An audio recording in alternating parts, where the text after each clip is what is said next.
आज आपसे कहना चाहेंगे भोपाल की इस पावन धरा पर मेरी माताएं, मेरी जीजियों और मेरे जीजाओं, आप सबसे निवेदन है अपने भीतर उतार कर रखना। कई बार आपके मन में आ जाता है कि मेरी पड़ोसन का 4 मंजिल का बिल्डिंग बन गई। कई बार आपके मन में आ जाता है मेरी पड़ोसन के दोनों बेटों की सरकारी नौकरी लग गई। कई बार आपके मन में आ जाता है मेरे पड़ोस के यहाँ 4 व्हीलर गाड़ी आ गई। कई बार आपके मन में आ जाता है मेरा रिश्तेदार में वो बहुत उन्नति की सीढ़ी पर चढ़ गया, मेरे रिश्तेदार का लड़का वो डॉक्टर बन गया, मेरा परिचित वो इंजीनियर बन गया और मेरे बच्चे कुछ नहीं कर पा रहे, या मैं आगे नहीं बढ़ पा रहा, मैं वहीं की वहीं पर हूँ, मैं आगे नहीं बढ़ रहा, मेहनत कर रहा हूँ, सब कुछ कर रहा हूँ, मैंने गाड़ी भी ली, ठप हो गया, नौकरी करा, काम बिगड़ गया, मैंने ये करा, मेरे साथ ये तकलीफ आ गई, राजनीति क्षेत्र में भी आगे बढ़ा, वहीं आकर खड़ा हूँ। ये आपके मन में कई बार प्रश्न खड़े होते हैं, कई बार आपके मन में ये प्रश्न आ जाता है, उसका मकान बन गया, मेरा रह गया, उसके साथ में ऐसा हो गया, मेरा रह गया। आपसे निवेदन है आप कभी ईर्ष्या मत करना, जितनी मन में ईर्ष्या है उतना एक लोटा जल लेकर शंकर भगवान पर एक चावल के दाने के साथ चढ़ाना प्रारंभ करना, आप भी उसकी बराबरी पर पहुंचोगे, ये निश्चित था।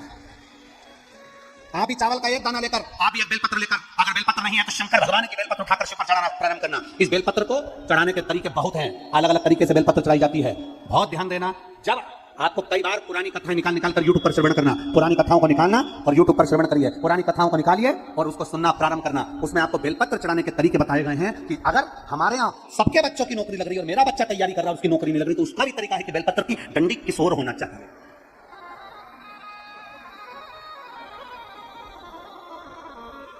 किसी ने ये प्रश्न पर लोग ऑब्जेक्शन लेने वाले ले लेते हैं, कई लोगों को जो ईर्ष्या होती है तो वो कह भी देते हैं, अरे सियोर वाले महाराज का बनाया हुआ होगा, बेलपत्र तो बेलपत्र कहीं से भी चढ़ा दो। तो हमारा निवेदन है, खीर में और रोटी में अंतर होता है, रोटी को तोड़कर सब्जी से मुंह में खाया जाता है। अब किसी ने कहा बेलपत्र तो बेलपत्र कैसे भी चढ़ा दो, तो निवेदन है खीर में रोटी में अंतर है, खीर को तोड़कर सब्जी में लगाकर खाया जाता है और रोटी को, खीर को चम्मच में लेकर या कटोरी में लेकर खाया जाता है कि पिया जाता है। बोलो बोलो जम के बोलो, पिया जाता है। अब आपने तो कह दिया थाली में रखा सारा सामान एक जैसा है, अचार भी थाली में रखा है, सब्जी भी रखी है, दाल भी रखी है, खीर भी रखी है, अमरस भी रखा है, सबका खाने का तरीका अलग है। उसी तरह बेलपत्र को चढ़ाने का तरीका भी अलग है। आपको लगा मैंने बहुत मेहनत करी पर मेरा मकान नहीं बन पाया, बहुत मेहनत करी, उसमें बेलपत्र चढ़ाने का तरीका अलग है।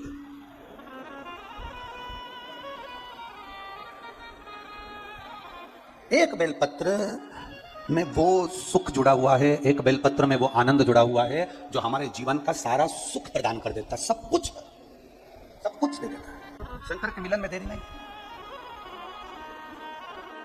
एक बेलपत्र, अब जो जान गया वो जान गया, जो ना जान पाया वो ना जान पाया। एक बेलपत्र, केवल बेलपत्री के वृक्ष के नीचे देवराज जाकर बैठ गया था और उसके प्राण छूट गए और देवराज कैलाश धाम को चला गया। सनातन हिंदू धर्म में, सनातन हिंदू धर्म का आज भी नियम है, सनातन हिंदू धर्म का आज भी नियम बना हुआ है, जब अर्थी को लेकर जाते हैं तो बीच में रास्ते में एक जगह पर रोका जाता है, अर्थी को रोका जाता है, अर्थी को ठहराया जाता है, जमीन पर रखा जाता है, अर्थी को उतारा जाता है। कभी किसी से पूछो कि अर्थी उतारने का नियम कैसे चालू हुआ है, तो आपको बता देगा जो वेदव्यास जी ने शिव महापुराण की कथा लिखी, उस कथा में जो शंकर भगवान का पावन चरित्र देवराज की कथा लिखी, वेदव्यास जी ने उस देवराज के चरित्र के कारण यह बेलपत्री के वृक्ष की महत्वता कही गई कि केवल बेलपत्री के वृक्ष के नीचे देवराज बैठा था और उसके प्राण छूटे तो कैलाश धाम मिल गया। बहुत बड़ा चोर था देवराज, बहुत कपट भरा था देवराज के भीतर, बहुत गलत काम करता था देवराज, पर मरा तो शिव के धाम गया क्योंकि उसने पुण्य नहीं करा था, उसके ऊपर बेलपत्री के वृक्ष की मात्र छाया पड़ गई थी और उसका कल्याण हो गया। बेलपत्री के वृक्ष की मात्र छाया। आज भी हमारे सनातन धर्म का नियम है, आज भी हमारे सनातन धर्म का भाव कहा जाता है कि मुर्दे को लेकर जाते हैं तो एक जगह पर नीचे रखा जाता है, वो रखने का स्थान होता था बेलपत्री के वृक्ष की छांव पड़ जाए। आप सबसे निवेदन है, प्रयास करना, जिंदगी में एक प्रयास जरूर करना, जीवन में एक प्रयास करने का भी अपने भीतर संकल्प बनाना कि जब कभी मौका मिल जाए, बारिश का समय चालू हो जाए और बारिश के समय पर एक बेलपत्री का पौधा, एक बेलपत्री का वृक्ष रोड के किनारे कहीं पर भी अवश्य लगाना। किसी पर अगर वृक्ष की छांव पड़ जाएगी तो उसका जीवन सार्थक हो जाएगा, उसके जीवन की धन्यता हो। अगर रोड के किनारे नहीं लगा सकते तो कहीं ऐसी जगह लगाना जहां कोई पथिक के सिर पर बेलपत्री के वृक्ष की छांव पड़ जाए। इतना कितना कहा गया इस महापुराण के अंतर्गत, कितना वर्णन करा गया। 1000 अश्वमेध यज्ञ कर लो, 1 लाख सर्वतोमुखी यज्ञ कर लो, भारत की भूमि के सारे तीर्थ कर लो, लाखों एकादशी के व्रत कर लो, और शिव महापुराण की कथा कहती है हजारों गौदान कर लो, और शालिग्राम भगवान को सोने के सिंहासन पर बिठाकर सोने का मुकुट पहनाकर दान कर लो। उतना पुण्य केवल एक बेलपत्री शंकर भगवान को समर्पित करने से प्राप्त हो जाता है। केवल एक बेलपत्र, शिव महापुराण की कथा कहती है एक बेलपत्र समर्पित करने से वो फल प्राप्त हो जाता है। पर बेलपत्री भी कभी कौन से वृक्ष से तोड़ना चाहिए, कैसे वृक्ष की बेलपत्र होना चाहिए। कई लोग जरा जरा सा बेलपत्री का वृक्ष होता है, उस बेलपत्री के वृक्ष की बेलपत्र तोड़ लेते हैं, उस बेलपत्री के वृक्ष की बेलपत्र तोड़कर शंकर भगवान को समर्पित कर देते हैं। ना ना, बेलपत्री का वृक्ष कैसा होना चाहिए, जिस बेलपत्री के वृक्ष की छांव हम पर पड़ रही है, जो हमारे मस्तक से नहीं, हमारे दोनों हाथ खड़े होने के बाद हम ऊंचा करें और उस पर भी उस बेलपत्री की पत्तियां स्पर्श ना कर पाए, हमारे हाथ पर भी बेलपत्री के वृक्ष की छांव हो, ऐसे बेलपत्री के वृक्ष की पत्ती तोड़कर शिव को चढ़ाई जाती है। ये नहीं कि छोटा सा बेलपत्री का पौधा तुम्हारे घर में लगाए, गमले में लगाए, उसी की पत्ती तोड़कर भगवान को चढ़ाते जाओ, तो ये हम पुण्य नहीं कर रहे हैं, ये हम पाप कर रहे हैं। हमारे ऊपर बेलपत्री की छांव हो और उसकी पत्तियां ली जाए, तब तोड़कर भगवान शिव को समर्पित करी जाए, तब वो पुण्य प्रदान करते हैं। जरा जरा से पत्तियां हमको पुण्यता नहीं देगी, जरा जरा से पत्ते की पत्तियां हमको पुण्यता प्रदान नहीं करेगी। पुण्यता तब देगी जब वो वृक्ष बड़ा हो जाएगा, जब वो वृक्ष बड़ा हो जाएगा, उस वृक्ष की मूलता बढ़ जाएगी, उस वृक्ष की आनंदता बढ़ जाएगी। आप करो भजन, कई लोग यहां बैठे हैं ऐसे, ढेर सारे, एक दो नहीं, यहां पर बहुत सारे ऐसे बैठे होंगे। सावन का महीना आया है, बेलपत्री तोड़ना है, पूरी की पूरी डाली तोड़ कर लिया है, डाली तोड़ के लाए, पत्तियां निकाली, डाली को उठाकर फेंक दिया और उस पत्तियों को पूरे मोहल्ले में बांट दिया। जी तुम भी लो, काकी जी तुम भी लो, फूफा जी तुम भी लो, मामा जी तुम भी लो। अब लोगों ने कितना तारीफ करी, हमारी देवरानी का छोरा इतना बढ़िया सारे मोहल्ले में बेलपत्री दे देता है। पर वो देवरानी के छोरे से एक बार तो पूछना कि कितने नरक में पड़ेगा जो तूने सावन के महीने में पूरी डाली तोड़ी है। जरा विचार करना, शिव महापुराण में लिखा है बेलपत्री के वृक्ष पर से बेलपत्री जब तोड़ी जाती है तो पत्ती तोड़ी जाती है, उसकी डाली नहीं। एक डाली भी अगर बेलपत्री की टूट जाती है तो उसके दूसरे अर्थात दूसरी पीढ़ी, जैसे आज वो पिता बना है तो उसका बेटा, उसके घर में संतान फलीभूत नहीं हो सकती अगर डाली टूटती है। तो पत्ती तोड़ने का नियम है, डाली तोड़ने का नियम है, पत्ती तोड़ने का नियम है। पत्ती तोड़े चढ़ाइए, बेलपत्र लाइए चढ़ाइए, पर डाली तोड़ने का नियम हमारे यहां वर्णित नहीं करा गया, डाली तोड़ने का नियम हमारे यहां नहीं बनाया गया। शिव कथा कर रही है, भगवान शंकर का संवाद कर रहा है, शिव महापुराण की कथा कर रही है, हमारा किया गया भजन, और भजन में भी श्रद्धा और विश्वास की मूलता, भरोसे की मूलता, दृढ़ता।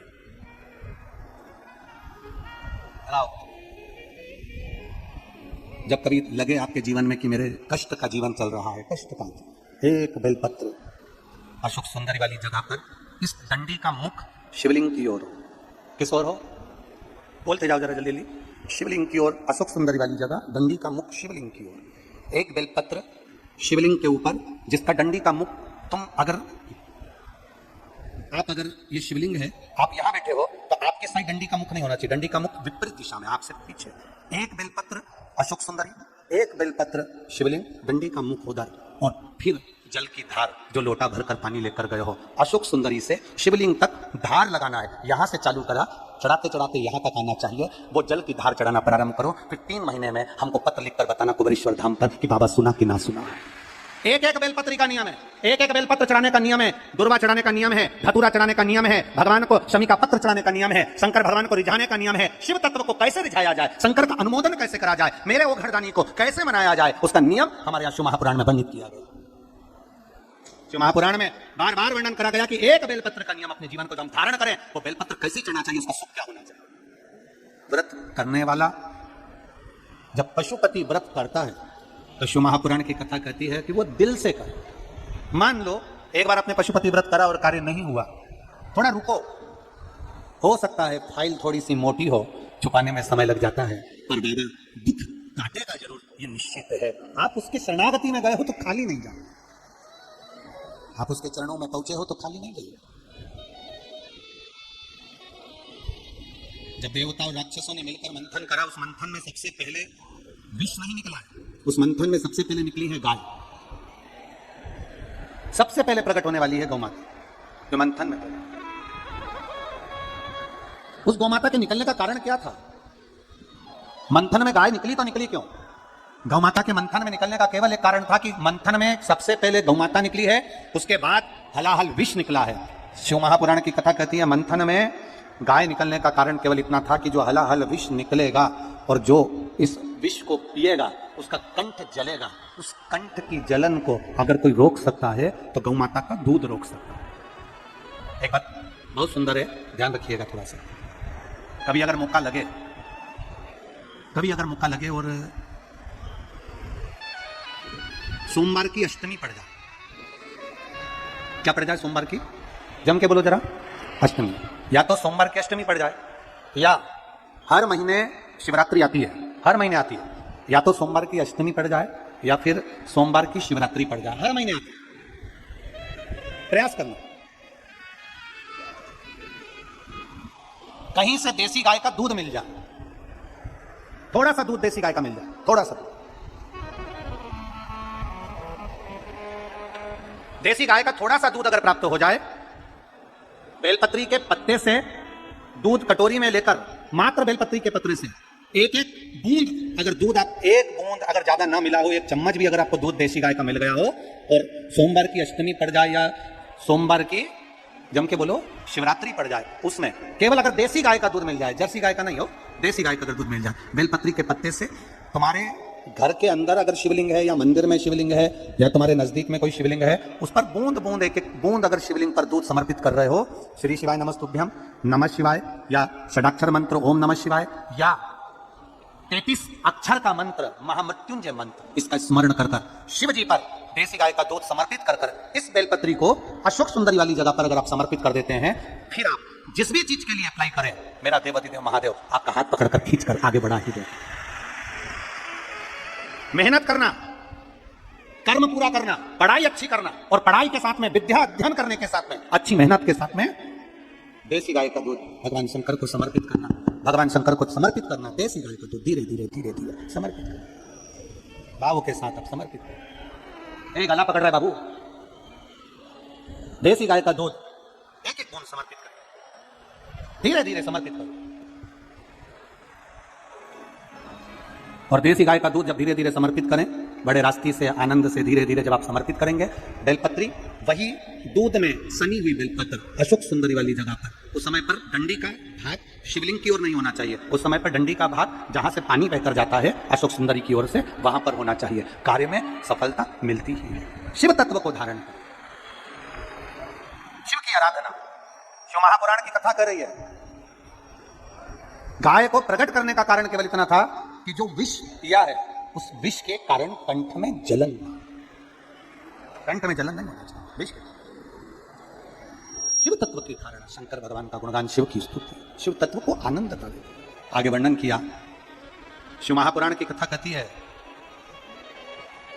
बहुत ध्यान देना महाराज, घड़ी अपने हाथ में होती है, पर घड़ी का समय अपने हाथ में नहीं होता। घड़ी तुम भले 50,000 की पहन लो, 1 लाख की पहन लो, हीरे की पहन लो, चाहे पट्टे की पहन लो, चाहे चेन की पहन लो, घड़ी अपने हाथ में रहेगी, पर घड़ी का जो समय है वो अपने हाथ में नहीं रहेगा। समय आपका कैसा लाना है, ये मेरे महादेव के हाथ में है।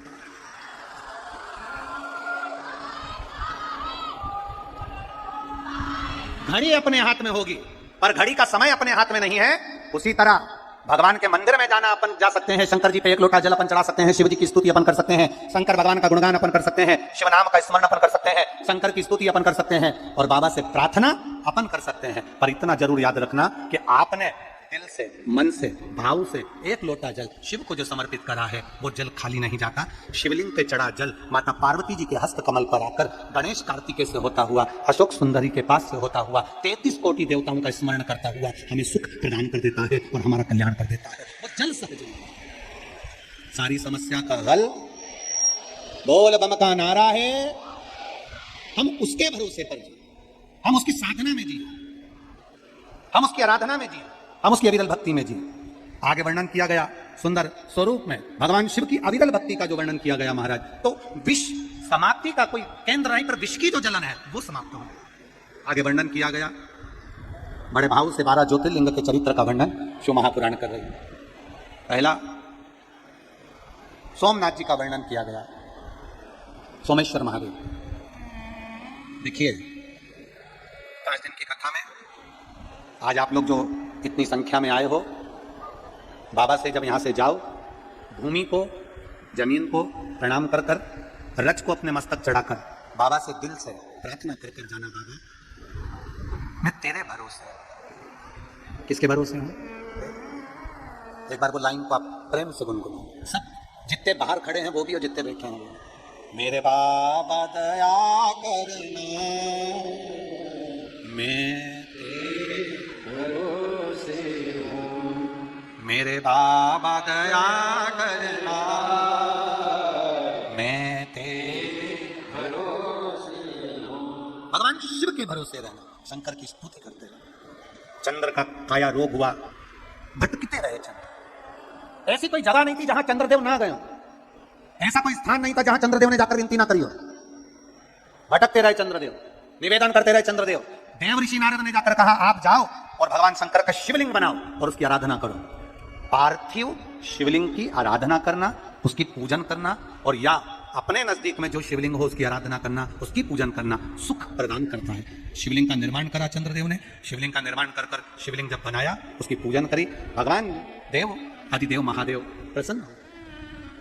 देव आदिदेव महादेव प्रसन्न हो गए, प्रसन्न। और देव आदिदेव महादेव जब प्रसन्न हुए, प्रसन्न होकर वर प्रदान कर दिया और चंद्रदेव को काया के रोग से मुक्त कर दिया। काया के रोग से मुक्त।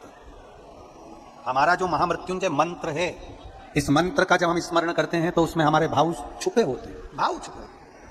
उसमें एक लाइन आती है, सुगंधिम पुष्टि वर्धनम। इसका मतलब क्या है? क्या इत्र की सुगंध से सुगंधिम पुष्टि वर्धनम है?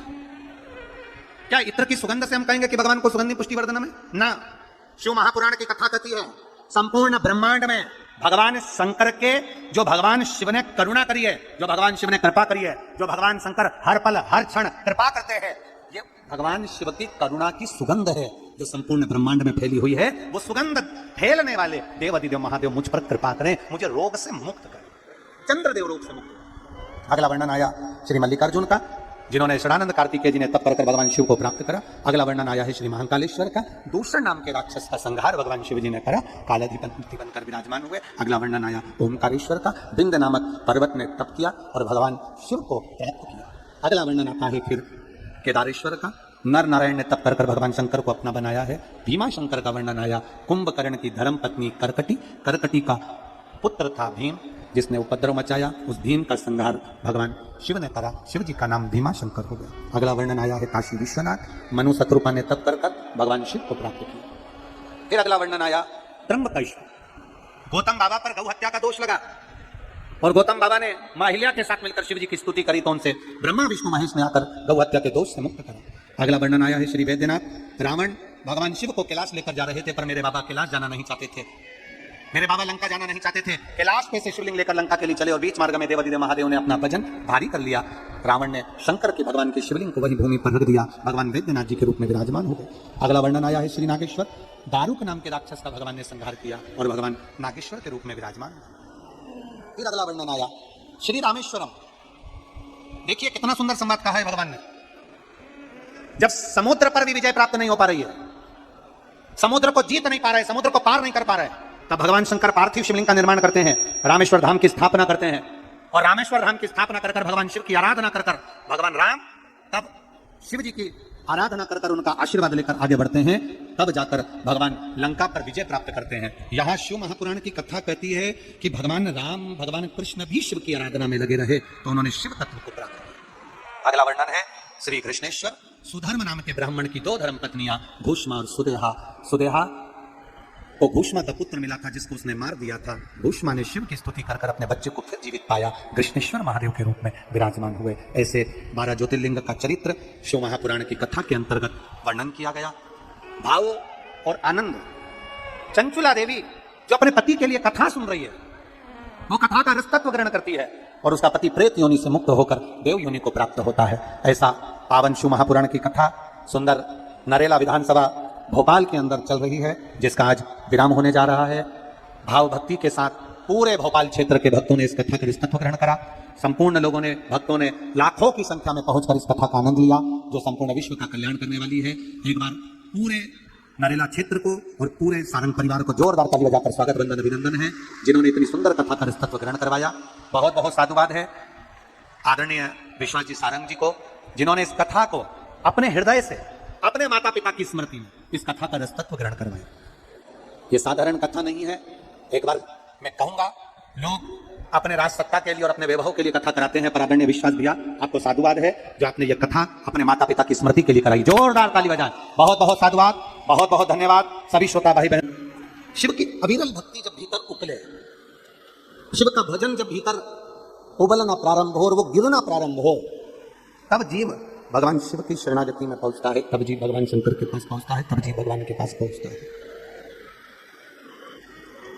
ये आपकी भक्ति का जो भाव उबला है, ये आपकी भक्ति का जो भाव उबल रहा है, ये आपकी भक्ति और विश्वास जो उबल कर बाहर आई है, तो ये आपको तकलीफ देने वाली नहीं है, ये परमात्मा से मिलन कराने वाली, भगवान से आपको जोड़ने वाली है, भगवान के करीब लेकर जाने वाली है। एक बात अपने भीतर उतारिएगा, तारकासुर के 3 बेटे, तारकाक्ष, विदुमाली और कमलाक्ष की। तारकासुर के 3 बेटे, तारकाक्ष, विदुमाली और कमलाक्ष की, ये तीनों तारकासुर के ये 3 पुत्र, तारकासुर के ये 3 बेटे, तारकाक्ष, विदुमाली और कमलाक्ष की, इन्होंने भगवान से कुछ नहीं मांगा, इन्होंने भगवान से बस इतना मांगा कि हम मरें तो तीनों एक साथ मरें, हमारे प्राण छूटे। एक बार आप इधर आओ, साउंड सुनो आके।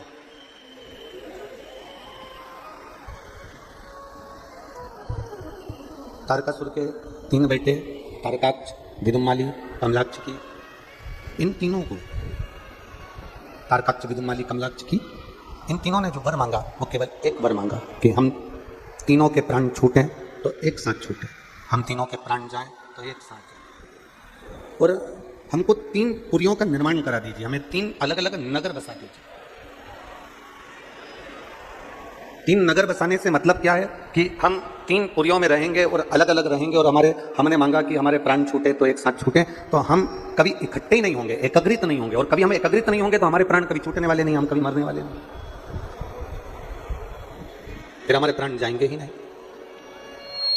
पर शिव महापुराण की कथा कहती है संसार सागर में केवल एक मृत्यु सत्य है। संसार सागर में जन्म लिए हो तो मृत्यु का भान होना चाहिए कि मृत्यु सत्य है और ये आएगी, ये निश्चित है। 7 ताले में भी बंद हो जाओगे तो मौत को कोई रोक नहीं पाएगा।